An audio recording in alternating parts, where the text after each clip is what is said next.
सुबह का समय था। अभिषेक को ऑफिस जाने के लिए देर हो रही थी। उसे अपनी घड़ी और अपना रुमाल नहीं मिल रहा था। तब वह अपनी पत्नी को आवाज लगाकर कहता है, अभिषेक, अरे शांता, मेरा रुमाल और घड़ी कहाँ रखी है? कितनी बार तुम्हें कहा है कि मेरी चीजों को जगह पर रख दिया करो। शांता, अरे मैं कितनी चीजों को संभालूं? तुम्हारी माँ तो कोई काम करती नहीं है, मुझे ही सारा कुछ करना ही पड़ता है।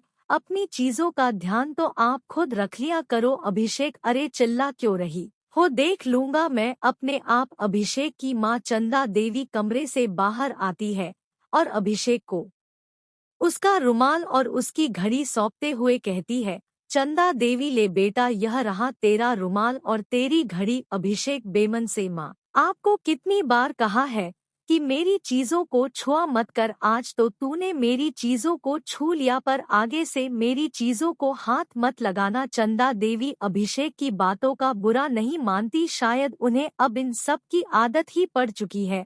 आज अभिषेक के बेटे सुमेर का जन्मदिन है और पूरा परिवार बाहर खाने जाने की तैयारी कर रहा है, लेकिन चंदा देवी को इन सब के बारे में कुछ पता ही नहीं है।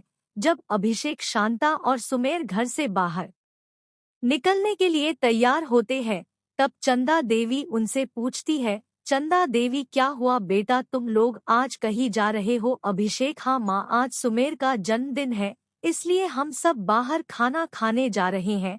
चंदा देवी, अरे वाह, जरा थोड़ी देर रुको, मैं भी तैयार होकर आती हूँ। शांता नाटकीय अंदाज में, मम्मी जी, अब होटल का खाना बूढ़े शरीर को कहाँ ही पसंद आएगा। घर पर मैंने आपके लिए पतली दाल और 2 रोटी बना दी है, आप उन्हें खा लीजिएगा। बहू के मुख की बात सुनकर चंदा देवी बहू के मन की बात समझ गई और झूठी मुस्कान के साथ उन सबको विदा कर दिया। जब शांता और अभिषेक होटल पहुंचते हैं, तब वह देखते हैं कि होटल बंद हो चुका है, जिसके कारण वह दोबारा घर को लौट जाते हैं और अपनी माँ से कहते हैं, अभिषेक, अरे माँ, हम होटल गए थे, वो बंद था, इसलिए भूखे हैं।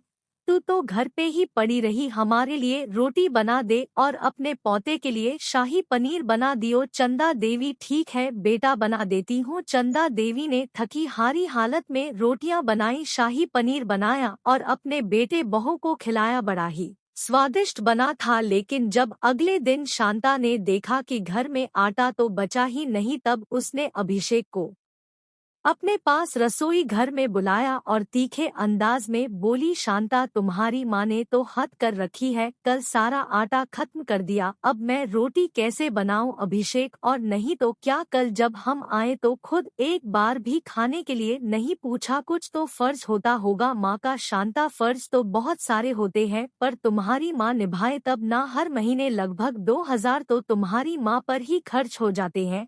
अभिषेक, तो क्या करूं अब मैं, वृद्धाश्रम में भी तो नहीं भेज सकता समाज के डर से। अभिषेक और शांता की यह सारी बातें चंदा देवी सुन लेती है और खुद ही अपना सामान बांधकर अपने बेटे से कहती है, चंदा देवी बेटा, मैं जानती हूँ कि तू मुझसे बहुत प्यार करता है, लेकिन अब मुझे इस घर से जाना होगा, क्योंकि अब तुम लोगों को अपनी जिंदगी खुद जीनी सीखनी होगी। अभिषेक दिखावा करते हुए, यह क्या कह रही है माँ, तू हमें छोड़ तू कहाँ जाएगी? चंदा देवी, जहाँ पर विधाता ले जाए। अभिषेक, ठीक है माँ, अगर तेरी यही इच्छा है।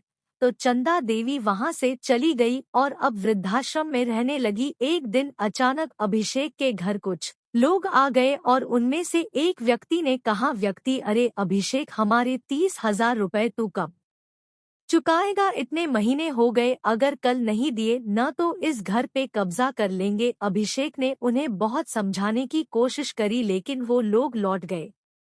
जब यह बात चंदा देवी तक पहुंची, तब उन्होंने अभिषेक का कर्जा चुका दिया। जब अगले दिन वो लोग नहीं आए तो अभिषेक को इस बात का पता चला कि उसका कर्जा वृद्धाश्रम द्वारा चुकाया गया है। इतना पता चलते ही अभिषेक तुरंत वृद्धाश्रम जा पहुंचा और अपनी मां को गले लगाकर आंसू बहाने लगा। कोई कुछ नहीं बोला, पर आंसुओं ने बहुत कुछ बोल दिया। अगर आपको हमारी स्टोरी अच्छी लगी हो तो अपने दोस्तों के साथ भी शेयर कीजिए और कमेंट में ज़रूर बताइए कि कैसी लगी हमारी स्टोरी। लाइक एंड सब्सक्राइब करें।